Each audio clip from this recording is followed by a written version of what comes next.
Welcome everyone to the Shifter podcast. Today we have another episode. This time we have an LA-based artist.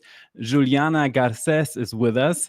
Her advocacy for legalization of entheogenic and sacred plants has found worldwide attention, and she's also raising the levels of frequency and awareness on this planet Earth through her art. Um, First of all, welcome, Juliana, and also happy birthday. Thank you so much. It Grateful to was be here. so it was your birthday yesterday, and I guess you are aware that Albert Hofmann, who got the idea of the LSD, who received it, is also born on that special day, 1111, right? We're actually born exactly 90 years apart. Do you feel like there's any kind of heritage, anything that you learned from, Albert Hofmann? Because, the way that he brought LSD and mostly all the spiritual revolution in the 70s into play. Do you feel there's any takeaway from that, even in 2024? Absolutely. I feel like it's still super relevant today, and I feel a special connection with LSD since that was the first psychedelic that I consumed at age 15 or 16. I was in, I think, a freshman in high school.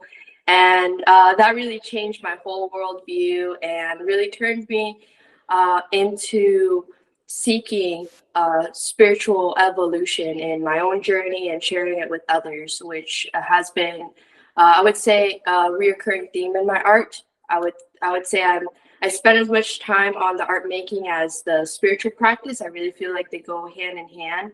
And LSD was really a huge turning point in that. And I also saw it as a huge turning point in humanity when in the 60s when it became very prevalent and how it raised the consciousness and made people want to think in new ways and connect and feel the oneness.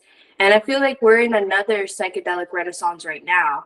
And maybe when in the future, when we look back at this time, we'll see it as a psychedelic renaissance.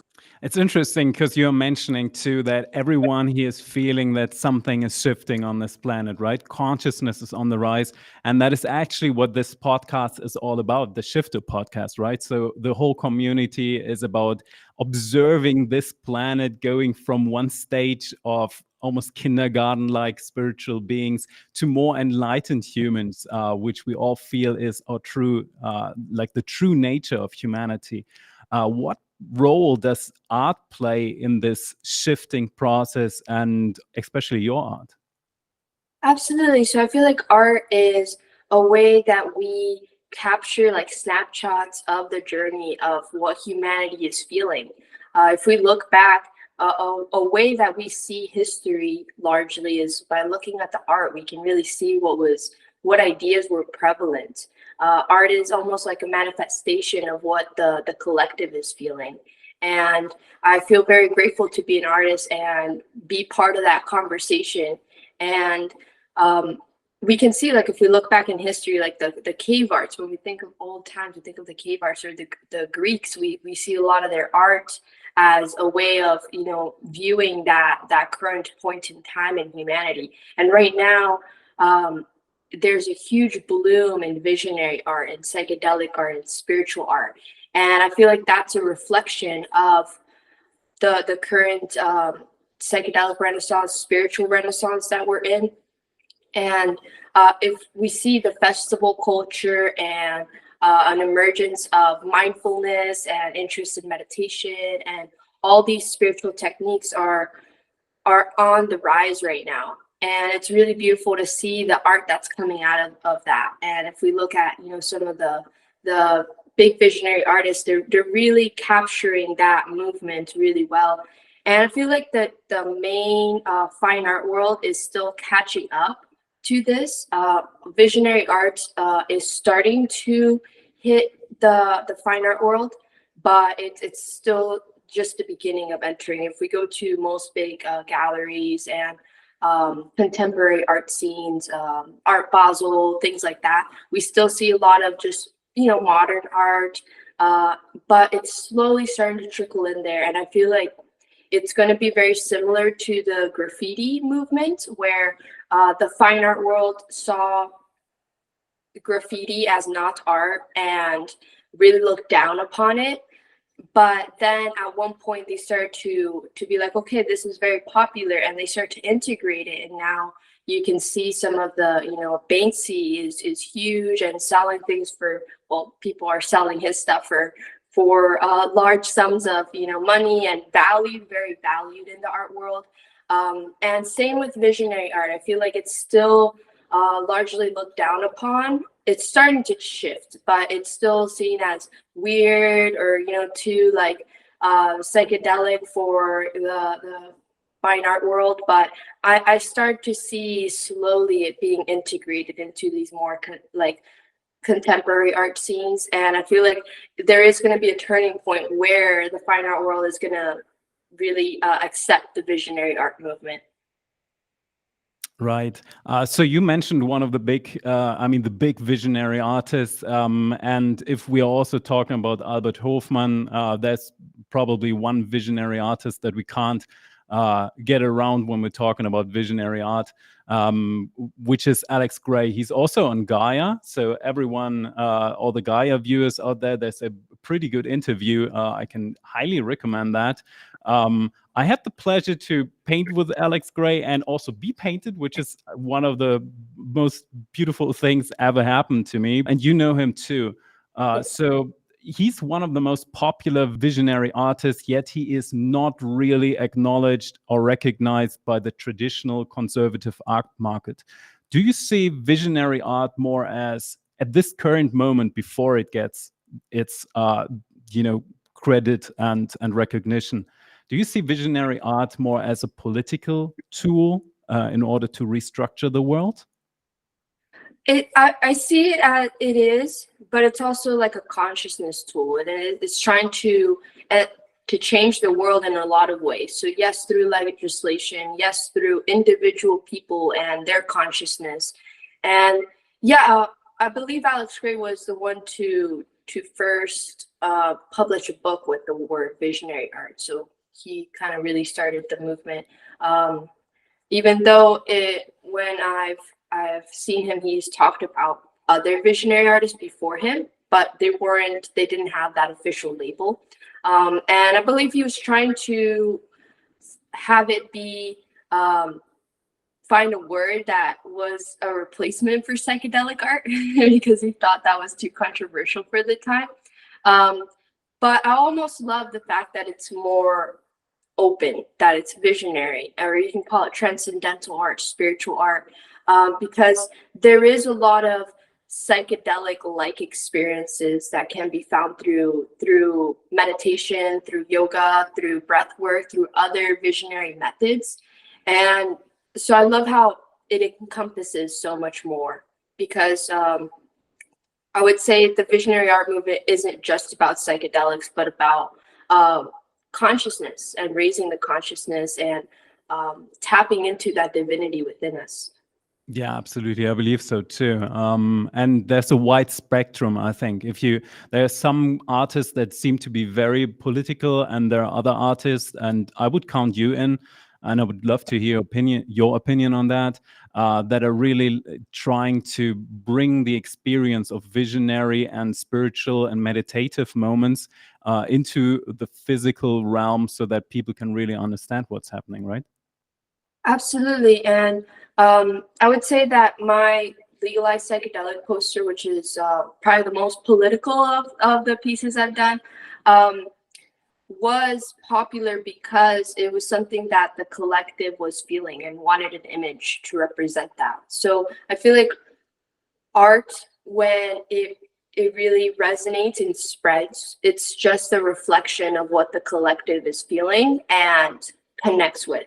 So the more we can kind of tap into what that collective is trying to portray and put it in an image that can then be shared as an expression of what people are feeling, or a movement they're inspired, or a direction we want to head in as a humanity, the more it grows. But I would say a lot of my art, though, is not as political. It is in its own way, but that one was very politically kind of structured, and it was actually a parody of the Hope Obama poster.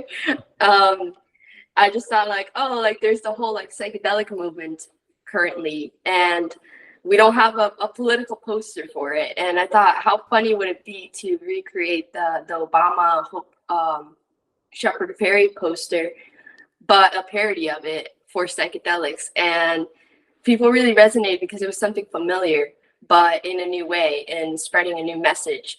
Um, but a lot of my other pieces are more about those meditative states and the things I see deeply in meditation or through lucid dreaming or breath work or hypnosis. I have quite a wide range of visionary techniques. And when I'm deep in those altered states of consciousness, I sometimes tap into these places that I feel like they're not so much my personal experience. The more I tap into these places, I feel like it's somewhere that we can all access. And it's really beautiful to kind of be there and take a mental photo of it in a way, because you can't bring a camera there. So taking a mental photo, bringing it back, making it, into the physical, and having other people be like, wow, I've been there. And that's the really cool thing when I see these places and I bring them back through the artworks, how many people message me or come and tell me, they're like, I had that same mystical experience. And I think that's so powerful because one, it makes us realize that we're not alone, that these places are somewhere we can like tap into together. And it really makes that mystical experience individual people are having a more connected experience, where they're like, wow, like they're seeing like many people having the same experience, tapping into the same place, seeing these same things. And then it starts to feel like more of something we're all tapping into as a collective. Something that I found really interesting is because the legalized psychedelics, which I referred in the intro of this podcast, is really different to a lot of the other art pieces that you do. And I would love to actually talk about one of the more recent ones, which is I think it's called The Game of Existence, right? So I'm gonna show it here, and it basically shows this really otherworldly, outerworldly realm with a figure on it, and you put different symbols on it. And since this is the Shifter podcast, and we're all striving and exploring all these different worlds that are possible in the universe, what is this art piece about, and what did you see? What did you feel when you did it? Yes, so this piece was inspired by Changa, which is basically infused leaf DMT. So it was a DMT experience. And this piece actually took me 3 years to create, and it's 5.5 feet. It's very large. Wow. But my experience it was my first time. This was many years ago. I had done ayahuasca and ceremony a few times, and that was really important for me to kind of start my connection with DMT, even though we can access it within also. But my connection with DMT in a very ceremonial, sacred manner, a traditional manner, sitting with Brazilian tribes. But then I experienced that through DMT, through doing my own ceremony, and it really created a shift in me, because DMT consumed through through smoke is an experience that's very quick. So vaporizing it's about 15 minutes. Smoking it in Changa is about 40 minutes. Versus ayahuasca is like 8 hours or more, vaguely. And the shorter amount of time let me really tap into that place and come back to a sober state very quickly, which allowed me to see that place and bring it back, because sometimes I tap into these very beautiful places with psychedelics, but there's such a long aftermath of me still being kind of, a little more shaky handed and a little more infused with that medicine. But this one really allowed me to go deep in there, like as deep as one can go. It feels, break through and come back and be completely sober. My hands were clear. I was, because sometimes it can be kind of shaky to draw when very deep in medicines, but that really helped me bring through this vision. So I would say it was the time aspect, because I've tapped into those places before, but this particular vision was where I started to see through a bunch of different perspectives, like through the eyes of a bunch of different beings. So it started to like flash through images of humans, like all human eyesights, and then through animals, and then through things I didn't even know. And it started to go like, felt like light speed through jumping through perspectives, doom, doom, doom, doom, doom, doom. And you know when a fan goes really fast and it starts to look like a solid, circle? Yeah. That's the closest I can say of what started to happen. It started to jump through all the perspectives of everything ever so quickly that I started to see like a solid shape underneath it all, a solid being, because it was going so fast through all the awarenesses possible. And that being, what came through was that it was the infinite self. So I love how it came through in that way, through that particular word, the infinite self. And it was very like clear in that moment that it was the part of us, of all of us, that is infinite, that transcends birth and death, space and time. That is the awareness behind all awarenesses. And it started to become like almost solid through that fast flashing. And I saw this being that was the orchestrator of this cosmic game. And I could see it just like flashing through all perspectives, just playing this cosmic game. And this piece that I made was of that infinite self. So it's supposed to be the infinite self. And I try to in a way, it's impossible to portray that being, that experience. But I tried my best to portray in a way that, could be visually communicated.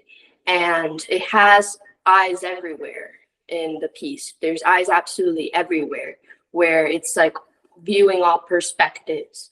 It has the duality. So you can see a lot of symbols of the masculine and feminine, the yin and the yang.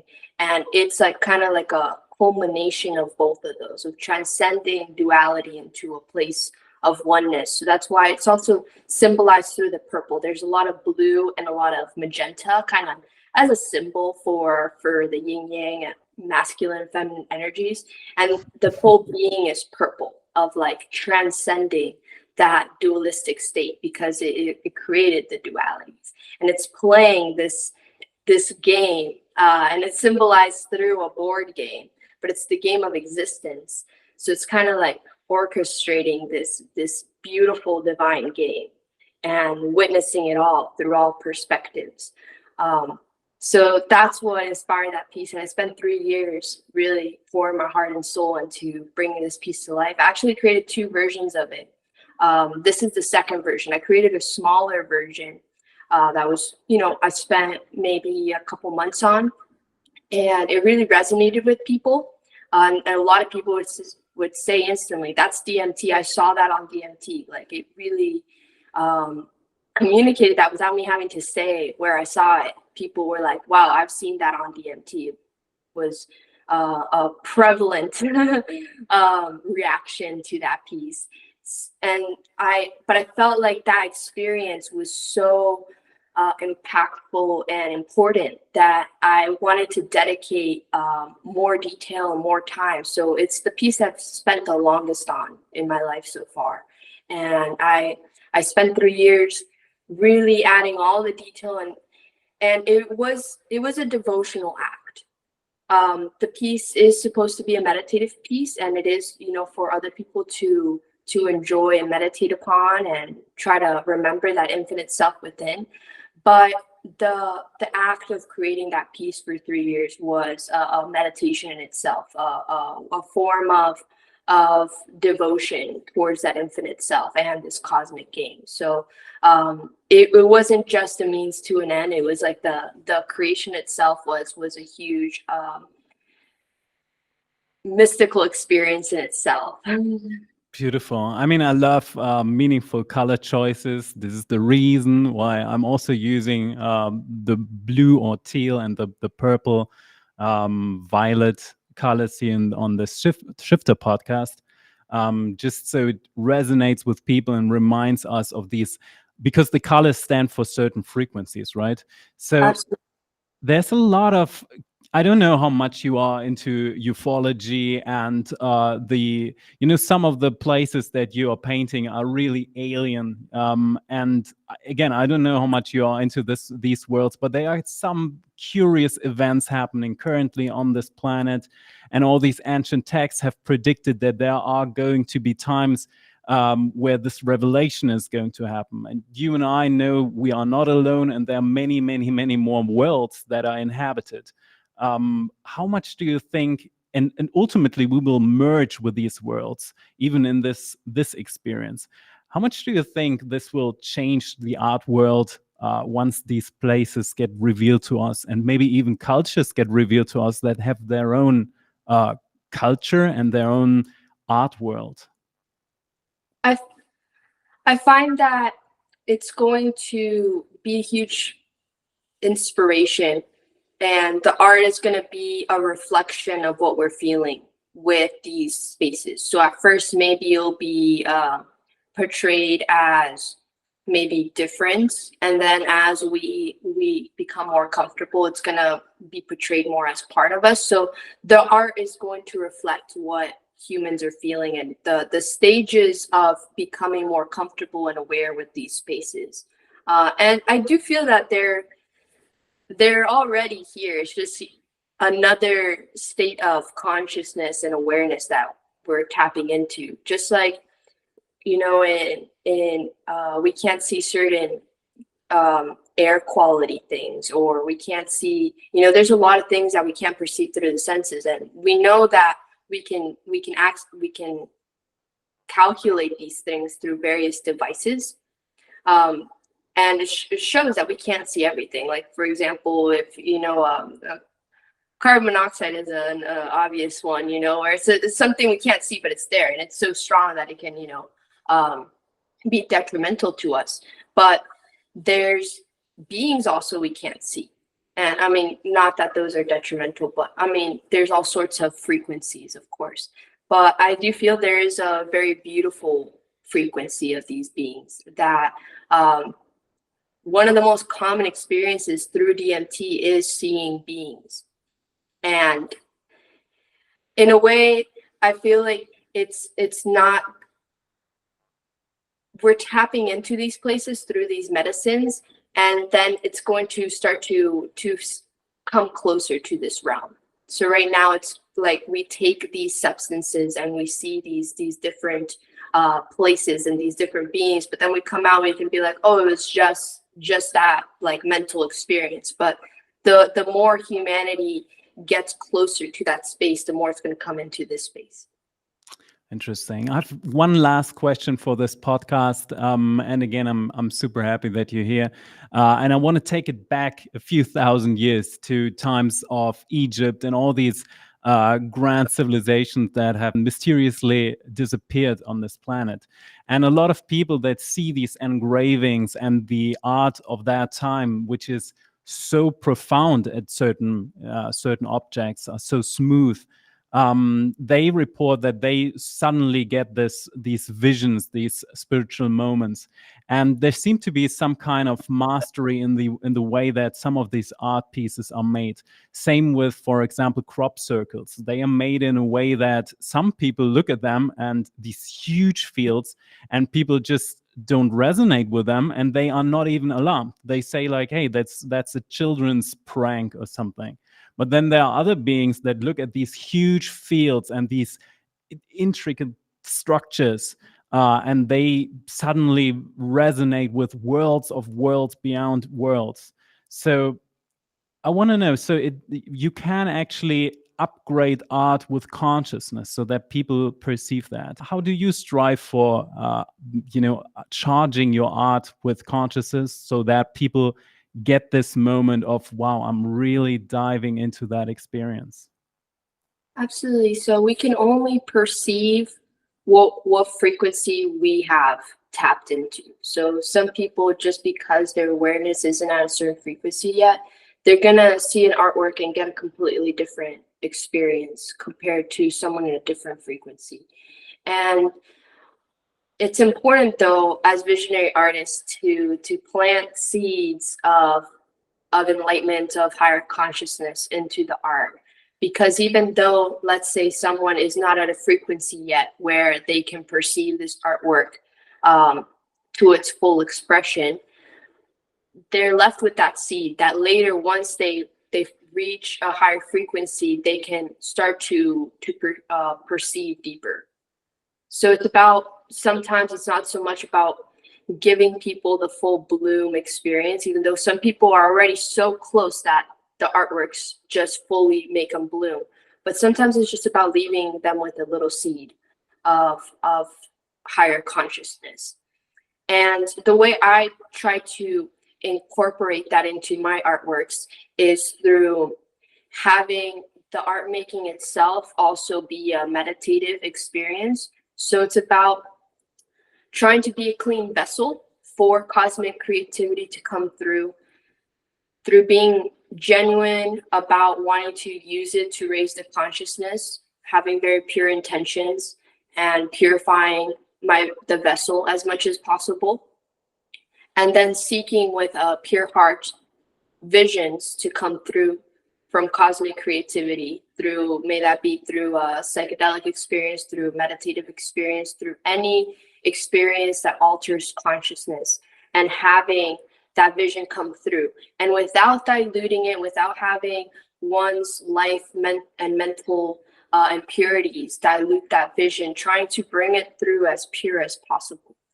And so once we receive that vision, capturing it, sketching it, keeping it pure exactly as it came through, and then in fusing it while creating with mindfulness, with awareness, with presence.